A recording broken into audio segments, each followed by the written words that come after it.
بہت سے لوگ ہم سے کہتے ہیں اس مسئلے کی ابو حنیفہ کے پاس کیا دلیل ہے, امام مالک کے پاس کیا دلیل ہے. بھائی یہ دلیل ہے کہ سب کر رہے ہیں, انہوں نے تابعین تبع تابعین کو دیکھا, سارے کر رہے ہیں, بس یہی دلیل ہے, چاہے بخاری میں اس کے خلاف لکھا ہوگا. یہ جو امام ابو حنیفہ اس کے قائل ہے نا کہ رفع الیدین نہ کیا جائے, ان کے پاس تواتر عملی بہت بڑی دلیل ہے کہ کوفہ بھی سارا رفع الیدین کے بغیر نماز پڑھتا تھا, جو حضرت علی اور عبداللہ بن مسعود کے شاگرد تھے, اور مدینہ میں امام مالک گواہی دیتے ہیں کہ کوئی رفع الیدین نہیں کرتا, اور مدینہ والوں نے نبی کی کون سی نماز دیکھی؟ آخری نماز. تو یہ تواتر عملی کی ویلیو بخاری مسلم کی جو خبر واحد ہے نا, جس میں حدثنی فلان قال فلان قال فلان, اس سے بہت زیادہ ہے. لیکن جن لوگوں نے اصول فقہ نہیں پڑھا ہوتا, وہ بس بخاری مسلم کچھ بھی پتہ نہیں ہوتا ان کو, اور پھر فقہا پہ طنز کر رہے ہوتے ہیں کہ ان کو کیا پتا, قرآن و سنت کو تو ہمیں پتہ ہے. قرآن مجید کسی بھی جگہ عملاً صلاۃ کا حکم نہیں دیتا, بلکہ صلاۃ قائم کرنے کا حکم دیتا ہے. صلاۃ قائم کرنے کا مطلب خدا سے ربط و تعلق کو بہتر اور استوار کرنا ہے. یہ ہے جو قرآن مجید کا حکم ہے. اور آج کا ٹاپک بھی اسی حوالے سے ہے کہ قرآن 5 وقتہ نماز کا حکم دیتا ہے. کیا قرآن نماز کا حکم دیتا ہے؟ تو ان تمام باتوں سے پہلے اس چینل کو لائک شیئر سبسکرائب ضرور کریں, اور بیل آئیکن کو بھی ضرور دبائیں تاکہ آنے والی ویڈیوز جو ہیں ان کا نوٹیفیکیشن آپ کو مل سکے. جیسا کہ ہم نے دیکھا کہ قرآن مجید میں کسی بھی جگہ پر جہاں بھی نماز کا معنی لیا گیا ہے, وہاں پر نماز کے لیے جو ہے وہ صلاۃ کا لفظ استعمال ہوا ہے, جس کا مطلب ہے ربط و تعلق کو بہتر اور استوار کرنا. لیکن ترجمے میں اکثر یہ کیا جاتا ہے کہ صلاۃ کا معنی نماز لیا جاتا ہے, کہ حالانکہ صلاۃ کا معنی کسی طور پر بھی نماز بنتا ہی نہیں ہے, کسی جواز میں نماز نہیں بنتا. لیکن پھر بھی قرآن مجید میں جتنے بھی تراجم ہوئے, جتنے بھی ترجمے ہوئے, ان میں اصل عربی ٹیکسٹ کو پڑھ کر اس کا ترجمہ صلاۃ کا نماز کیا جاتا ہے. اب یہ تو وہ حکم ہے جو اللہ تعالیٰ نے قرآن مجید میں دیا, یعنی صلاۃ قائم کرنے کا, یعنی خدا تعالیٰ سے اپنا ربط و تعلق کو بہتر اور استوار کرنا. اب رہا وہ عمل جو نماز پڑھنے کے لیے کیا جاتا ہے. اس عمل کا جو نماز پڑھنے کے لیے کیا جاتا ہے اس وقت جو کرتے ہیں, اس کا قرآن مجید سے اور اللہ تعالیٰ کی کتاب مبین سے دور تک کوئی لینا دینا نہیں ہے. ایک مسجد بنا کر اس میں صرف مرد مسلمان نماز کے لیے آ سکتے ہیں, عورتیں نہیں. ایسے کسی عقیدے کی تائید ہمیں قرآن مجید سے نہیں ملتی. اور یہاں تک کہ اذان کے کلمات جو ادا کیے جاتے ہیں وہ بھی غیر قرآنی ہیں. اذان کے جو بول ہیں وہ نان قرآنک ہیں. لیکن چونکہ نماز ایک ایسا عمل ہے جس کے بارے میں قیامت کے دن سب سے پہلے پوچھا جائے گا, یعنی کہا یہ جاتا ہے کہ تب سورج بالکل سروں پہ ہوگا, اور تب جو سب سے پہلا سوال کیا جائے گا وہ نماز کے بارے میں کیا جائے گا. لیکن قرآن مجید میں اللہ تعالیٰ ہمیں نماز کے بارے میں کچھ نہیں بتاتا, بلکہ اس وقت جو صلاۃ کا معنی نماز لیا جاتا ہے یہ لوگوں کا اپنا ایک تراشا ہوا عمل ہے, جسے ہم خود ساختہ عمل بھی کہہ سکتے ہیں. لیکن علماء اسلام کا اور رہنماؤں کا علمی درجہ یہ ہے کہ صلاۃ کے معنی نماز کر دیے گئے. بھئی اگر قرآنی صلاۃ کے مطابق ہی دیکھیں تو بالکل وہی تعلیم جو بائبل نے دی, وہی وہ عبادت جو مسیحی کرتے رہے اسلام سے پہلے, قرآن بھی تو وہی بتا رہا ہے کہ صلاۃ کے معنی تعلق کو بہتر کرنا ہے. تو اس کے لیے 5 وقت کی نماز پڑھنے کی ضرورت نہیں ہے. مطلب کہ ہم لازمی نہیں, ضروری نہیں کہ 5 وقت ہی خدا کے حضور جھکا جائے,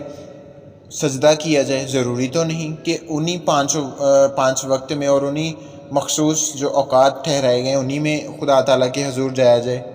اور انہی خاص صورتوں کو, خاص جو کلمات ہیں ان کو دہرایا جائے. بلکہ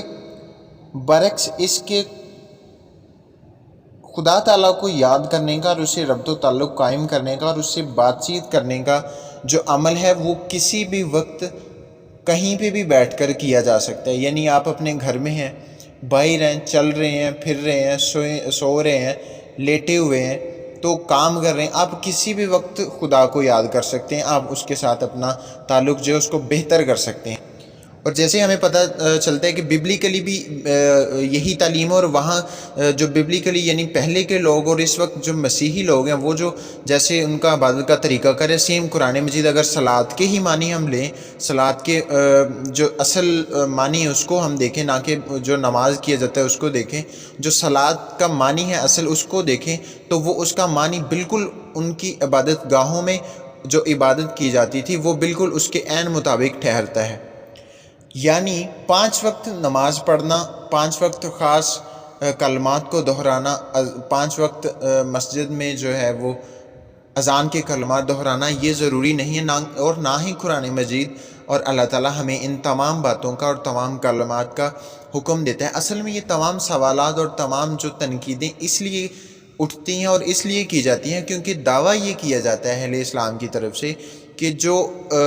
نماز ہے، زکوٰۃ ہے، جو کہ ارکان ہیں دین اسلام کے، وہ اللہ تعالیٰ کی طرف سے ہیں اور وہ فرض کر دیے گئے ہیں۔ جیسے روزہ ہے وہ فرض کر دیا گیا، اور سوال بھی اسی لیے ہیں کہ اگر تو وہ فرض کر دیے گئے ہیں اللہ تعالیٰ کی طرف سے بالکل مخصوص وقت میں، مخصوص ان کی اوقات میں، مخصوص کلمات کے لیے، تو پھر ضروری ہے کہ اللہ تعالیٰ نے ان کا حکم جو ہے وہ واضح اور جو ہے ہمیں مبین دیا ہوگا، جس میں ہمیں بالکل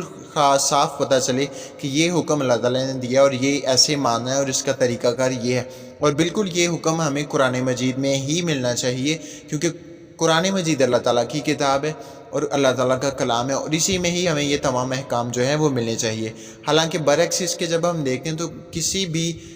حکم کو جو کہا جاتا ہے کہ اللہ تعالیٰ نے دیا ہے، لیکن وہ نہ تو ہمیں اس کے بارے میں کوئی تفصیل اس کی ملتی ہے، نہ اس کا طریقہ کار ہمیں ملتا ہے، صرف حکم ملتا ہے، اور وہ بھی کئی جگہوں پر ایسے ہے جیسے صرف اور صرف ہمیں پتہ چلتا ہے کہ یہ ایک خود ساختہ عمل ہے جو لوگوں نے اپنی مرضیوں سے اور اپنے مفاد کے لیے بنایا ہوا ہے۔ لیکن اصل سوال یہ ہے کہ صلات کے معنی نماز کیسے ہوگے، اور کہا یہ جاتا ہے کہ اللہ نے یہ حکم دیا۔ اگر تو اللہ نے حکم دیا تو پھر آج لڑائی کس بات پہ ہے؟ اور ہر ایک فرقہ جو ہے وہ دوسرے سے اس بات پہ بحث کرتا ہے کہ اس نے ہاتھ یہاں باندھا، اس نے ہاتھ وہاں باندھا، اس کے پاؤں جوڑے نہیں، اس نے جوڑ رکھے ہیں، یہاں تک کہ اذان اور نماز ادا کرنے کے اوقات بھی فرقوں کے حساب سے مختلف ہیں۔ اگر اللہ کا حکم ہے تو اللہ نے لکھا ہوگا کہ یعنی لکھ کے بھیجا ہوگا کہ یہ فرقہ پہلے اذان دے اور آدھا گھنٹہ پہلے نماز پڑھے۔ کیا ایسا اللہ تعالیٰ نے فرمایا؟ کیا یہ اللہ تعالیٰ کا حکم ہے؟ اگر تو اللہ تعالیٰ نے نماز کا حکم دیا ہے، یعنی صلات کے معنی for the sake of argument 1 second کے لیے اللہ تعالیٰ نے ہی وہ حکم جو ہے وہ نماز کا دیا، تو وہ پھر اللہ تعالیٰ نے تمام جو مسلمان ہیں، تمام جو امت مسلم ہیں، ان کے لیے ایک بالکل مخصوص وقت ہوگا، مخصوص کلمات ہوں گے، مخصوص جو ہے وہ ان کے لیے بالکل پرفیکٹ جو ہے ٹائمنگ ہوگی، نہ کہ جو اس وقت ہو رہا ہے کہ ہر فرقہ جو ہے ہر دوسرے فرقے سے اختلاف رکھتے ہوئے جو ہے وہ نماز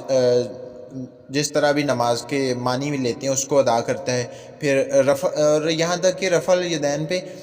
ہر ایک مولوی اور ہر ایک دین اسلام کا جو رہنما ہے اس کا ایک الگ موضوع ہے، الگ اس کا ایک جو ہے وہ انداز بیاں ہے۔ کیا اللہ تعالیٰ نے ایسا حکم دیا ہے کہ بعد میں لوگ جو ہیں وہ دنیا میں جا کر اس بات کے لیے لڑتے رہے کہ نہیں اللہ تعالیٰ نے یہ حکم دیا، اللہ تعالیٰ نے یہ حکم دیا؟ کیا اللہ تعالیٰ کا حکم یہ تھا؟ کیا اللہ نے کہا کہ میں نے قرآن مجید میں نہیں بتایا، آپ جا کر حدیثوں میں دیکھو؟ کیا اللہ تعالیٰ کا حکم یہ تھا کہ حدیثوں سے آپ کو سب کچھ ملے گا؟ قرآن صرف اور صرف صلات کی بات کر رہا ہے۔ قرآن کہتا ہے کہ صلات قائم کرو، یعنی اپنے رب سے ربط و تعلق کو بہتر بناؤ، تو اس کے لیے کسی بھی وقت کسی بھی جگہ پر بیٹھ کر اس کی عبادت کی جا سکتی ہے، نہ کہ 5 وقت میں ہی اور مخصوص پابندی کے ساتھ۔ قرآن مجید کسی طور پر بھی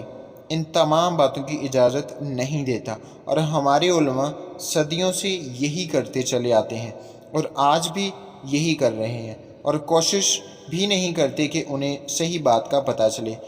اور تمام کوششیں کافروں کو ختم کرنے اور ان کو نیست و نابود کرنے اور اہل کتاب پر الزام لگانے پر ختم ہو جاتی ہیں۔